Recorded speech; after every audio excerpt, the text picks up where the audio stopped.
नमस्कार दोस्तों, welcome to सरकार स्टडी बेस। तो चलिए दोस्तों, अब हम पढ़ने वाले हैं भारत के भूगोल के अंतर्गत हम पढ़ेंगे भारत की भूगर्भिक संरचना। अब भूगर्भिक संरचना जो होती है, मतलब हम जान सकते हैं कि जो संरचना है वो किस प्रकार बनी है। चट्टानों का वर्गीकरण देखेंगे, जो चट्टानों का निर्माण है वो क्या है, वो सारी चीज़ हम यहाँ इसमें देखने वाले हैं। ठीक है। इसके अलावा हम देखेंगे कुछ क्षेत्रों, यानी कि भारत के अंतर्गत कुछ क्षेत्र है उसके अंतर्गत वो हम देखेंगे, उनका महत्व देखेंगे, उनके निर्माण कैसे हुआ, सारी चीज़ हम यहाँ पे देखने वाले हैं। तो देखिए यहाँ पे अगर भूगर्भिक संरचना की मैं बात करूँ तो किसी भी देश की भूगर्भिक संरचना के अध्ययन के द्वारा उस देश के विभिन्न भागों में मिलने वाली जो चट्टानें हैं उनके बारे में हम पता कर सकते हैं। तो मुख्य रूप से बात क्या की जा रही है, चट्टानों की। ठीक है। तो चट्टानों के बारे में हम एक प्रकार से उसकी जानकारी प्राप्त कर सकते हैं, जैसे तलछट के जमाव से निर्मित भूमि में परतदार और एक प्रकार से जो परतदार चट्टानें होती है वो क्या कहलाती है, वो अवसादी चट्टानें कहलाती है। अब सबसे पहली जो प्रमुख चट्टानें क्या थी, वो थी आग्नेय चट्टान। हमने पढ़ा है विश्व भूगोल के अंतर्गत। दूसरा फिर या तो इससे अवसादी भी बन जाती है या फिर कायंत्रित भी बन जाती है, दोनों चट्टानें बनती, तो आपस में एक दूसरे का चक्र चलते रहता है, ऐसा कोई दिक्कत नहीं है। तो अवसादी चट्टान पाई जाती है। तो अवसादी चट्टान में क्या होता है, यहाँ पे चट्टानों की जो मतलब परतदार चट्टानें होती है उसमें, तो इसमें हमको एक प्रकार से उर्वरा मृदा का निर्माण होता है। ठीक है, मृदा का निर्माण होता है। सिंपल सी बात आप समझ सकते हैं कि जो गंगा का मैदान है उसमें एक प्रकार से इसका उदाहरण लिया जा सकता है। इसके विपरीत प्राचीन जो रवेदार चट्टानों से निर्मित मिट्टी अनुपजाऊ होती है, परंतु इसमें धात्विक खनिज की भी बहुलता, मतलब बहुतायत में अधिक मात्रा में पाए जाते हैं जो खनिज रहते हैं इसमें, यानी कि जो रवेदार चट्टान होती है उसमें।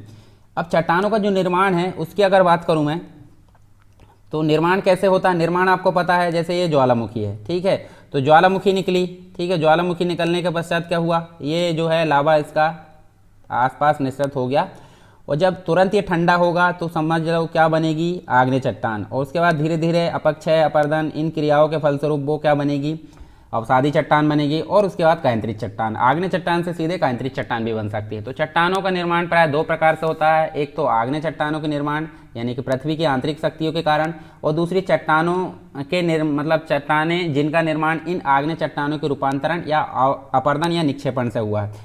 तो हम देख सकते हैं चट्टानों का निर्माण जो है इस प्रकार से बहुत सारी चीज़ यहाँ देखने को मिलती है। जैसे चट्टानों के अंतर्गत हम देख सकते हैं धात्विक खनिजों में हम लोहा, मैंगनीज, सोना ये आदि शामिल किए जाते हैं। इसके अलावा भारत की भूगर्भिक संरचना में प्राचीनतम और नवीनतम दोनों प्रकार की चट्टानें पाई जाती है। तो कुछ प्राचीनतम चट्टानें होती है और कुछ नवीनतम चट्टानें होती है, भूगर्भिक संरचना के अंतर्गत हम पढ़ने वाले हैं। एक और हम देखें अगर, तो प्रायद्वीपीय भारत में आर्कियन युग की प्राचीनतम चट्टानें पाई जाती है, जो सबसे शुरुआती काल में इनका जो है एक प्रकार से निर्माण हुआ था। दूसरी तरफ क्वाटरनरी युग, मतलब सबसे नवीनतम चट्टानें जो कि हम अभी आगे पढ़ेंगे, परतदार चट्टानें जिन्हें बोलते हैं।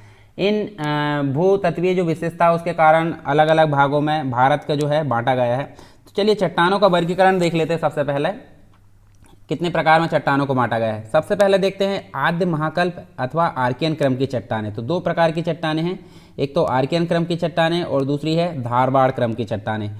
दूसरा प्रकार बांटा गया है पुराण महाकल्प की चट्टानें अर्थात कुड़प्पा क्रम की चट्टानें, जिसमें निचली कुड़प्पा क्रम की चट्टानें आ जाती है और ऊपरी कुड़प्पा क्रम की चट्टानें आती है। दूसरा प्रकार बांटा गया है विंध्यन क्रम की चट्टानें, जिसमें दो प्रकार फिर से बांट दिया गया है, निम्न विंध्यन समूह और ऊपरी विंध्यन समूह। इसके अलावा दिल्ली क्रम, हिमाचल क्रम, या अलग अलग प्रकार से हम देख सकते हैं क्षेत्र के अनुसार। फिर द्रविडियन महाकल्प की चट्टानों के अंतर्गत कैम्ब्रियन, ऑर्डोविशियन, सिल्यूरियन, डिबोनियन, ये सारी चीज़ हमने वर्ल्ड भूगोल, मतलब जो विश्व भूगोल है उसके अंतर्गत हमने पृथ्वी की उत्पत्ति विकास के संबंध में ये सारी चीज़ें हमने पढ़े थे। कार्बोनिफेरस के अंतर्गत ऊपरी कार्बोनिफेरस, मध्य कार्बोनिफेरस, निचले कार्बोनिफेरस, ये सभी चीज़ें यहाँ पे इसके अंतर्गत देखने को मिलती है द्रविडियन महाकल्प की चट्टानों में। फिर आर्य महाकल्प की चट्टानों में हमको गोंडवाना समूह, ये काफ़ी इंपॉर्टेंट है, इसमें हमको निचली गोंडवाना समूह देखने को मिलेगा, मध्य गोंडवाना समूह, ऊपरी गोंडवाना समूह।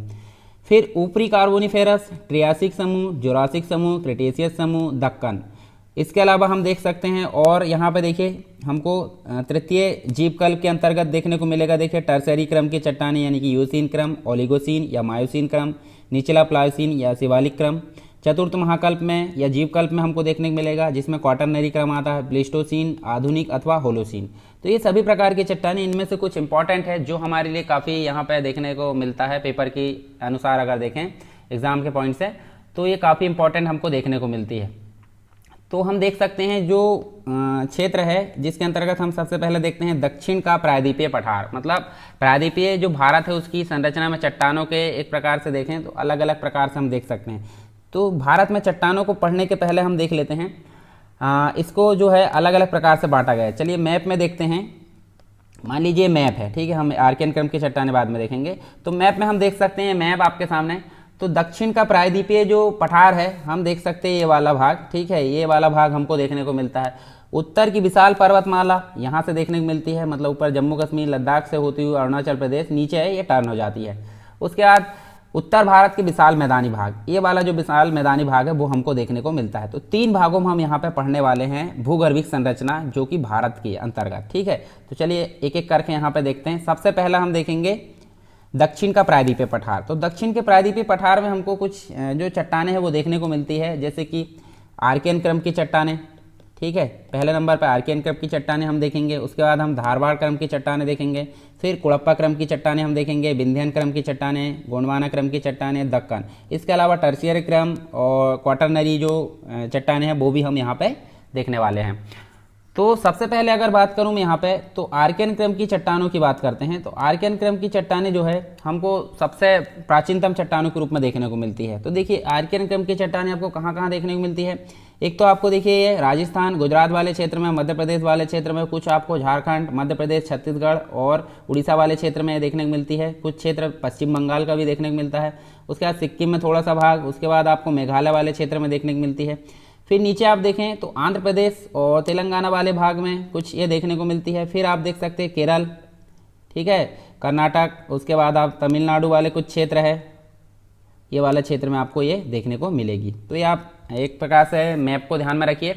तो आर्कियन क्रम की चट्टानें जो होती है प्राचीनतम और काफ़ी प्राथमिक चट्टान इनको बोला जाता है, और नीस व शिस्ट के रूप में ये रूपांतरित होती है। मतलब रूपांतरित हो चुकी जो चट्टानें होती है वो प्राचीनतम चट्टानें या आर्कियन क्रम की चट्टानें होती है।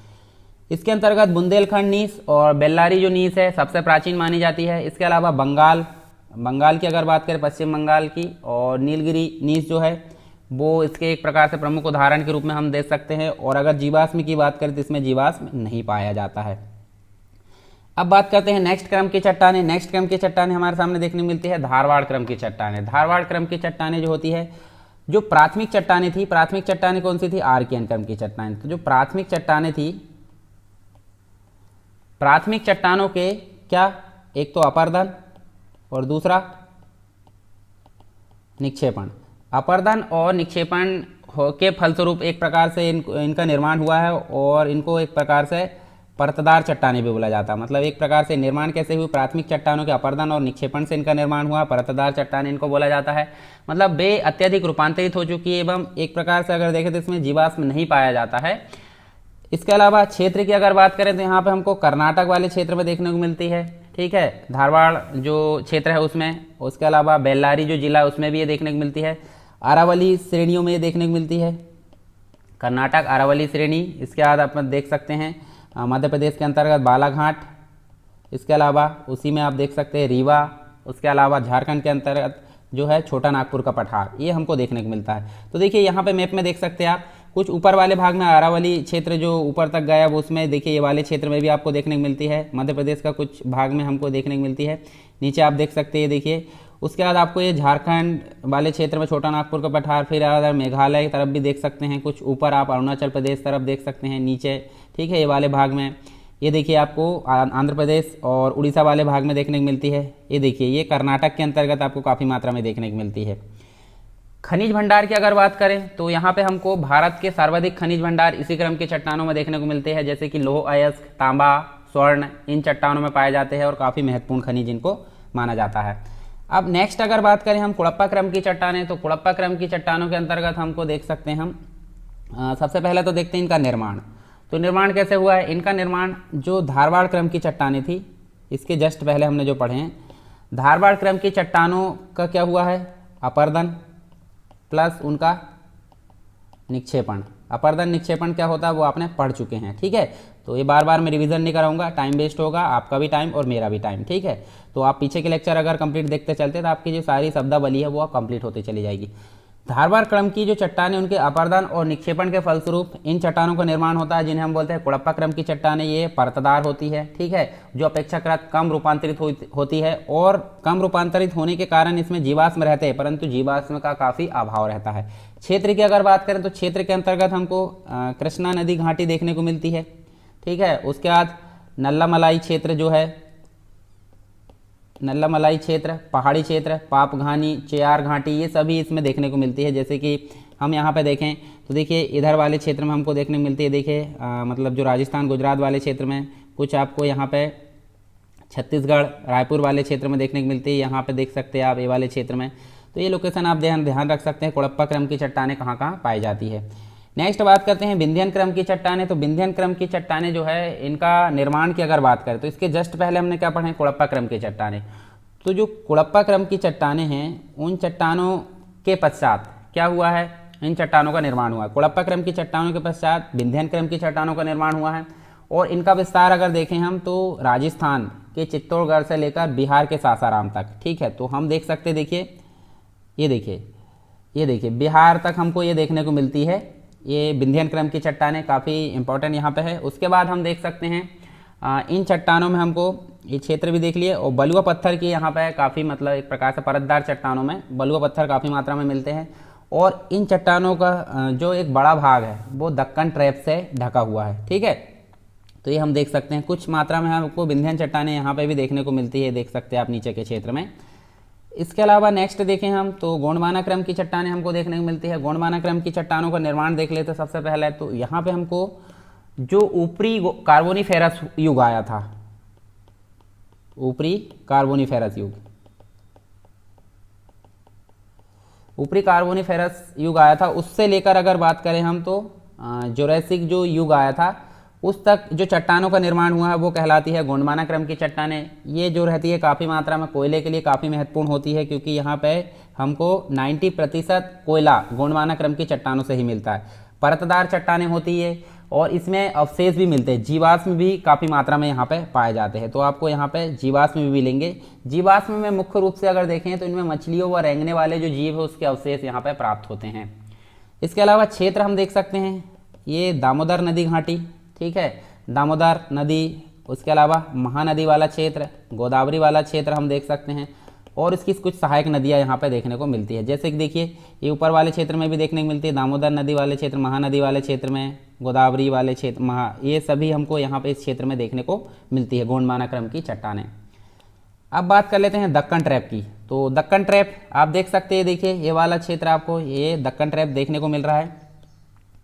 इसका निर्माण की बात करते हैं सबसे पहले। तो दक्कन ट्रैप का जो निर्माण है मेसोजोइक जो महाकल्प आया था, मेसोजोइक से लेकर क्रिटेशियस, मेसोजोइक से लेकर क्रिटेशियस कल्प में इसका जो है निर्माण हुआ दक्कन ट्रैप का। और विदर्भ क्षेत्र जो कि महाराष्ट्र के अंतर्गत देखने को मिलता है, विदर्भ के अंतर्गत ज्वालामुखी के दरारी उद्भेदन से लावा का बृहद उद्गार हुआ, ठीक है, और बृहद उद्गार होने के कारण लगभग ये 5 लाख वर्ग किलोमीटर पर फैल गया। देखिए ये देखिए आप क्षेत्र देख सकते हैं, काफ़ी बड़ी मात्रा में दिख रहा है, और आच्छादित होने के कारण इसका निर्माण हुआ। इस क्षेत्र में 600 से 1500 मीटर एवं इससे कहीं कहीं अधिक भी हमको एक प्रकार से 3000 मीटर तक की भी मोटाई देखने को मिलती है, जो कि बेसाल्टिक लावा के रूप में देखने को मिलती है, ठीक है। और यह प्रदेश दक्कन ट्रैप कहलाता है एक प्रकार से अगर देखें हम तो। और राजमहल जो ट्रैप है उसका निर्माण इससे भी पहले जुरासिक कल्प में हुआ था, ठीक है। तो ये हम यहाँ पे दक्कन ट्रैप के अंतर्गत देख सकते हैं। इसके अलावा टर्सेरी क्रम की चट्टानें भी हम देख लेते हैं। तो टर्सेरी क्रम की चट्टानें आपको यहाँ देखने को मिलेगी, ये देखिए, ये आपको पर्वतीय क्षेत्र में, और कुछ ये देखिए टर्न ले लिया जो पर्वत में हिमालय, अराकान योमा, पटकोई बूमट, ये लुसाई वगैरह जो पहाड़ियाँ है, पर्वत है, उसमें हमको ये देखने को मिलेगी टर्सेरी क्रम की चट्टानें। तो टर्सेरी क्रम की चट्टानों का निर्माण कैसे हुआ, ईओसीन जो युग आया था उससे लेकर प्लायोसीन युग के बीच में हुआ। और इसमें हम देखें तो शैलें जो मुख्य रूप से हिमालय क्षेत्र में पाई जाती है, देखिए क्षेत्र में पाई जाती है। प्रायद्वीपीय भारत में केवल तटीय क्षेत्र में सीमित है ये। और इसी क्रम की जो शैलें है उसमें हम देख सकते हैं पेट्रोलियम पदार्थ भी मुख्य रूप से यहाँ देखने को मिलते हैं।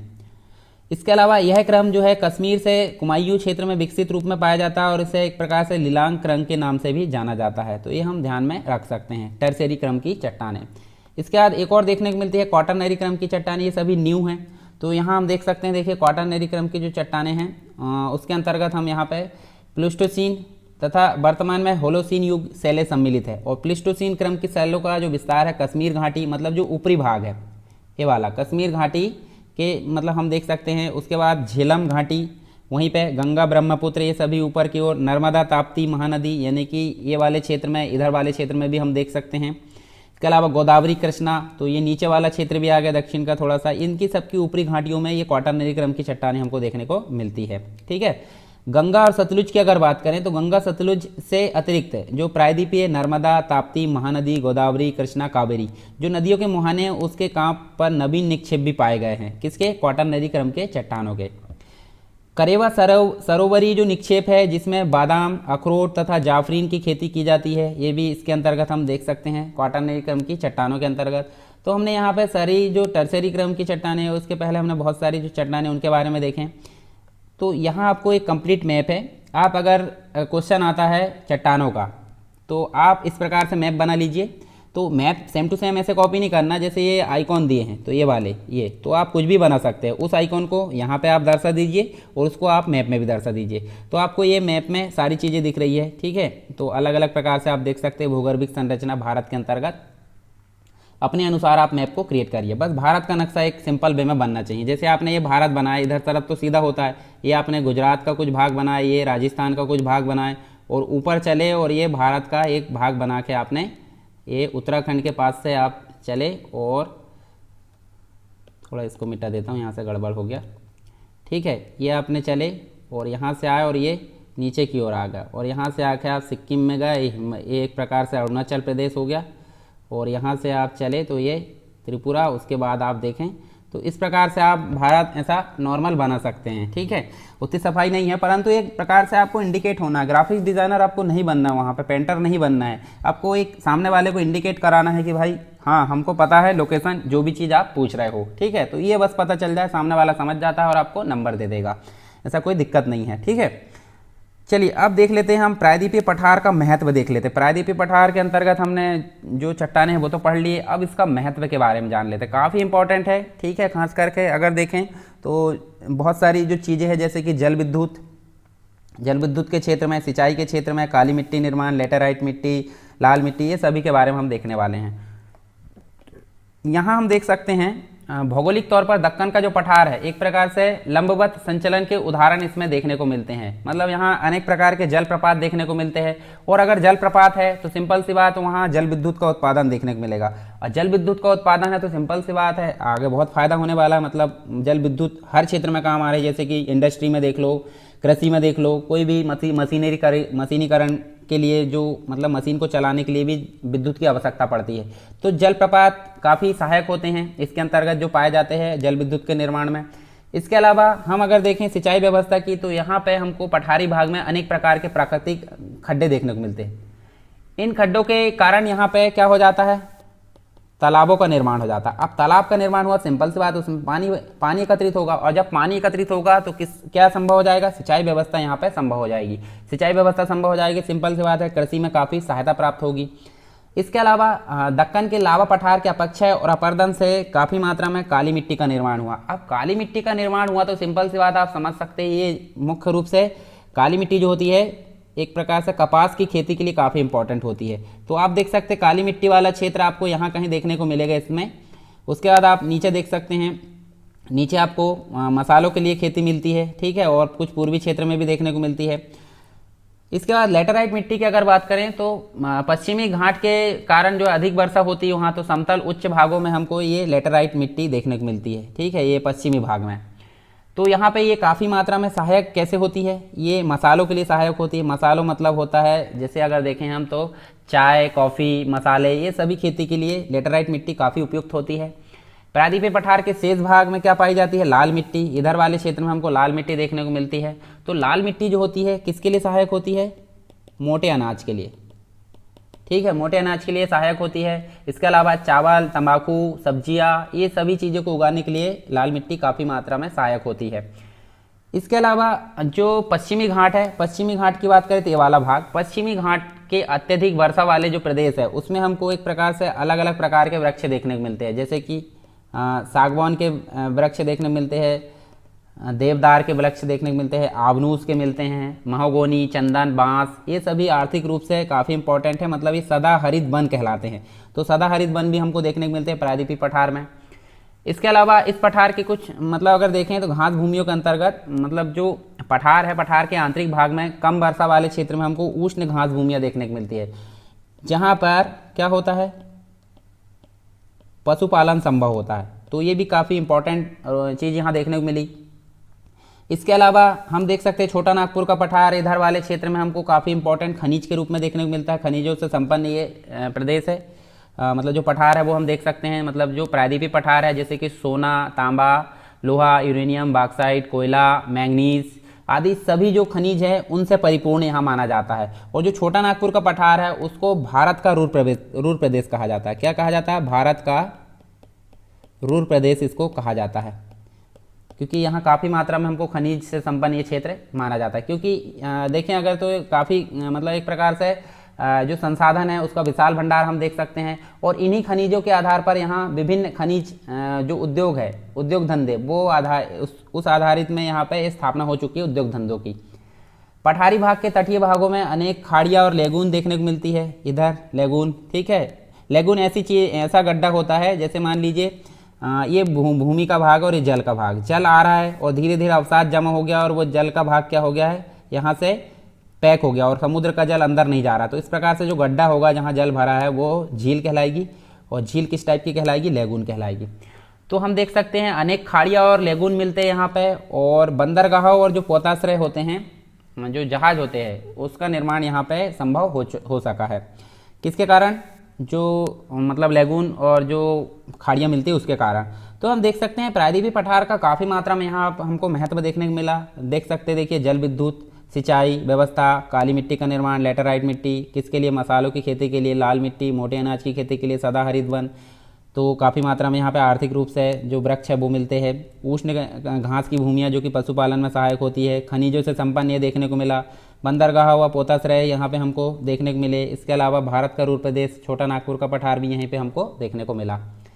अब बात करते हैं उत्तर की विशाल पर्वतमाला। तो उत्तर की जो विशाल पर्वतमाला है उसके बारे में हम यहाँ पर देख लेते हैं। तो यहाँ सबसे पहले हम बात करते हैं उत्तर की विशाल पर्वतमाला, यानी कि हिमालय की बात की जा रही है। ठीक है, तो हिमालय की लोकेशन हमने देखे कहाँ पे है, आगे हम विस्तार से उसके बारे में पढ़ने भी वाले हैं। ठीक है, तो भारत के उत्तर में स्थित हिमालय पर्वत का निर्माण क्या हुआ था? काफ़ी एक प्रकार से अगर देखें तो लंबे भूगर्भिक इतिहास के काल से गुजरकर यह संपन्न हुआ है। तो इसके संबंध में कुछ इंपॉर्टेंट सिद्धांत हमको देखने को मिलते हैं। तो सिद्धांत कौन कौन से? एक तो भूसन्नति का सिद्धांत। भूसन्नति का सिद्धांत कोबर महोदय ने दिया था, और विवर्तनिक जो सिद्धांत है वो दिया था मॉर्गन और आइजैक ने। कौन कौन ने दिया था? मॉर्गन प्लस आइजैक ने। अब इनके संबंध में क्या है, जैसे सबसे पहले जानते हैं भूसन्नति का सिद्धांत। तो भूसन्नति का सिद्धांत क्या बोलता है? यानी कि जो कोबर है उन्होंने भूसन्नति को क्या कहा है? पर्वतों का पालना कहा है, क्योंकि यहाँ बहुत सारे पर्वत हमको देखने को मिलते हैं। ये एक प्रकार से भूसन्नति या लंबे और संकरे छिछले जो एक प्रकार से जलीय भाग थे। जैसे ये है हमारा एक प्रकार से, चलिए मैं वर्ल्ड के मैप में दिखाता हूँ। वर्ल्ड का मैप ले आते एक, और उसमें हम देखेंगे मतलब कहाँ पे हिमालय का निर्माण हुआ है वो हम यहाँ पे देखने वाले हैं।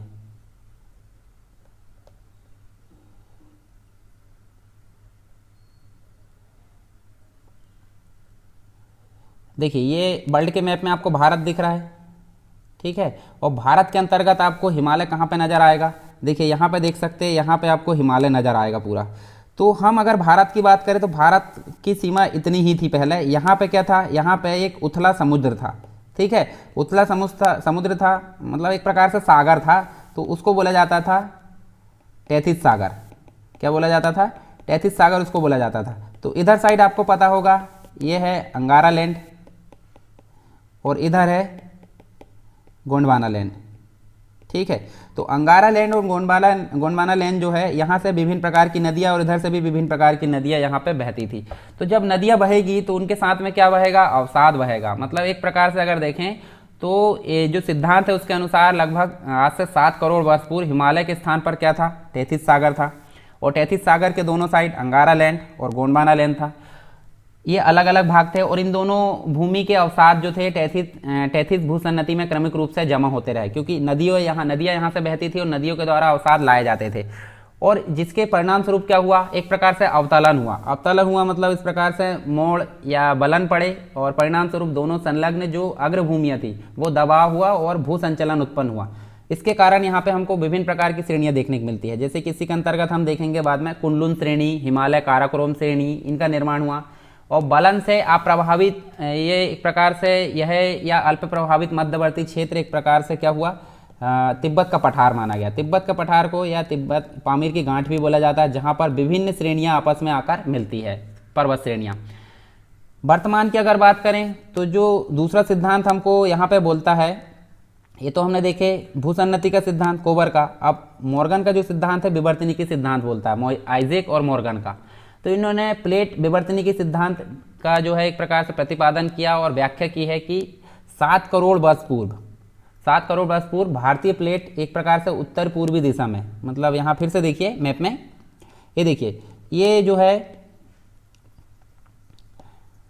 यहाँ हम देख सकते हैं, देखिए ये भारतीय प्लेट है, ये उत्तर दिशा की ओर चल रही थी, और जो ये वाली जो प्लेट है मतलब ऊपर से यूरेशियन प्लेट ये नीचे की ओर चल रही थी। तो जब भारतीय प्लेट और उत्तर पूर्व की दिशा में चल रही है और यूरेशियन प्लेट की ओर ये गतिशील हो रही, दोनों एक दूसरे की ओर गतिशील होने के कारण क्या हुआ, 2 से 3 करोड़ वर्ष पूर्व ये भूभाग अत्यधिक निकट आ गए। तो निकट आते गए और उससे क्या हुआ, निकट आने के कारण हम देख सकते हैं यहाँ पे दोनों में जो टैथिस भूसागर था, यहाँ पे टैथिस सागर था, उसके अवसादों में एकदम से यहाँ पे बलन पड़ने लगा, और बलन पड़ने के पश्चात क्या हुआ, हिमालय का उत्थान प्रारंभ हो गया। जैसे कि सेनोजोइक युग देखे हमने, यूसीन देखे, ओलिगोसीन देखे, जिसमें हमको बृहद हिमालय का निर्माण देखने को मिलता है। मायोसीन कल्प में हमको एक प्रकार से पोटवार क्षेत्र के अवसादों के बलन से लघु हिमालय देखने को मिलता। और शिवालिक जो थर्ड है अभी भी निर्माण कार्य जिसमें जारी है, शिवालिक का निर्माण इन दोनों श्रेणियों के द्वारा ही यहाँ पे लाए गए, मतलब जो दोनों श्रेणियों के अवसाद थे उसके कारण शिवालिक जो निर्माण है उसका निर्माण देखने को मिला। फिर देखें तो इन दोनों श्रेणियाँ मतलब जो अवसाद है प्लायोसीन कल्प में शिवालिक का निर्माण देखने को मिलता है।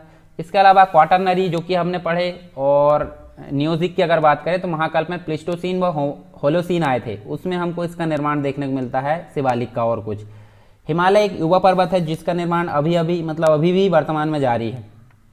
हिमालय के क्षेत्र में आने वाले जो भूकंप है, हिमालय नदियां है, उसके निरंतर होने वाले एक प्रकार से परिवर्तन होने के कारण यहाँ पे 1500 से 1850 मीटर की ऊंचाई पर मिलने वाली जो झील है उसमें हमको करेवा झील देखने को मिलती है। इसमें ऊंचाई पर हिमालय में जो झील मिलती है उसको करेवा झील नाम से जाना जाता है। ठीक है, तो अभी भी यहाँ पे एक प्रकार से है, उसके संकेत हमको देखने को मिलते हैं। तो ये तो हमने देखें उत्तर की जो है विशाल पर्वतमाला के बारे में कुछ चीज़ें यहाँ देखें, भूसन्नति का सिद्धांत और प्लेट विवर्तनिका का सिद्धांत। इसमें कोबर महोदय ने सिद्धांत दिया और मॉर्गन ने, ठीक है, मॉर्गन आइजैक ने। अब बात कर लेते हैं, जब हिमालय उत्तर भारत की पर्वतमाला की बात करें तो उसके महत्व की भी बात कर लेते हैं। तो महत्व काफ़ी इंपॉर्टेंट यहाँ देखने को मिलता है। सबसे पहले बात करते हैं हिमालय का महत्व। तो हिमालय भारतीय उपमहाद्वीप की एक प्रकार से प्राकृतिक और राजनीतिक सीमा को निर्धारित करता है, सीमा बनाता है, और इसकी एक प्रकार से भौगोलिक परिस्थिति के कारण ही भारतीय जो उपमहाद्वीप है वो क्या होता है, शेष एशिया से अलग यहाँ पर उसको किया जाता है। तो भारतीय उपमहाद्वीप की नाम मतलब भारतीय उपमहाद्वीप की संज्ञा दी जा सकती है हमारे भारत को। भारत की जो जलवायु है उसका निर्धारण करने में भी काफ़ी महत्वपूर्ण है हिमालय। इसके अलावा यहाँ जो जाड़े में मतलब ठंडी में चलने वाली जो ध्रुवीय पवनें होती है जो कि एकदम से भारत की ओर आती है, तो उसको रोकने में भी ये काफ़ी सहायक होता है। मतलब जो ध्रुवीय पवनों के प्रकोप से भारत को बचाने का काम करता है। इसी प्रकार वर्षा काल में हम देखें हिमालय की मानसून हवाओं को रोककर यहाँ पे भारी मात्रा में पर्याप्त वर्षा कराता है, ताकि कृषि जो है काफ़ी कृषि को लाभ हो। हिमालय से काफ़ी सतत वाहिनी नदियाँ निकलती है जो कि वर्ष भर बहती यहाँ पे और जल की आपूर्ति करती है, मतलब पूरे वर्ष भर बहने के कारण जल की आपूर्ति इनसे हो जाती है। हिम के पिघलने के कारण ये नदियाँ बहती है, और इन नदियों के वर्ष वाहिनी होने के कारण यहाँ विभिन्न प्रकार की सिंचाई परियोजना देखने को मिलती है, जैसे कि सतलुज हो गई, गंगा हो गई, यमुना हो गई। इन नदियों में काफ़ी मात्रा में नहरें यहाँ विकसित की गई है। और हिमालय की नदियाँ अपने साथ में बड़ी मात्रा में क्या लाती है, अवसादों को लाती है। तो अवसादों को लाने के कारण वो फैला दिया जाता है। तो उन अवसादों के कारण यहाँ पे एक मैदान का निर्माण होता है जिसको बोलते हैं जरोड़ का मैदान। तो ये भी काफ़ी उपजाऊ होता है, ठीक है, कृषि के हिसाब से अगर देखा जाए तो। फिर हिमालय में विविध प्रकार के जो संसाधन हैं उनका विकास संभावित प्रदेश भी एक प्रकार से है, हालांकि अभी उसमें मतलब वो नहीं निकाले गए हैं। यहाँ कोबाल्ट, निकेल, जस्ता, तांबा, एंटीमनी, ये सभी धात्विक खनिज संसाधन हमको देखने को मिलते हैं। ठीक है, इसके अलावा कुछ एक प्रकार से अगर देखें तो जटिल भूगर्भिक संरचना के कारण धात्विक खनिजों का खनन अभी संभव नहीं हो सका है, और यहाँ कोयला, पेट्रोलियम जैसे अधात्विक जो खनिज है वो भी यहाँ पे उपलब्ध हैं। इसके अलावा वन संसाधन की अगर बात करें तो वन संसाधनों के हिसाब से सागवान के जो पेड़ है, शीशम, ओक, इसके अलावा लॉरेल, देवदार, मैग्नेलिया, बांस, ये सभी बड़ी मात्रा में यहाँ देखने को मिलते हैं। इसके अलावा आर्थिक दृष्टि से ये काफ़ी महत्वपूर्ण होते हैं। इन वन जो है मतलब इन वन क्षेत्रों में दुर्लभ जड़ी बूटियां भी हमको देखने को मिलती है। तो एक प्रकार से आयुर्वेदिक उद्योग आधारित एक प्रकार से इसमें काफ़ी मात्रा में देखने को मिलते हैं। हिमालय क्षेत्र में हमको शीतोष्ण घास की भूमियाँ देखने को मिलती है, जहाँ पर पशुपालन मतलब भेड़ बकरी ये इस पर निर्भर होते हैं। हिमालय में विभिन्न प्रकार के जीव जंतुओं का निवास स्थान या आश्रय है। इस कारण जो है एक प्रकार से जैव विविधता को भी सहायता देता है, यानी कि जैव विविधता का विशाल भंडार भी हिमालय को कहा जाता है।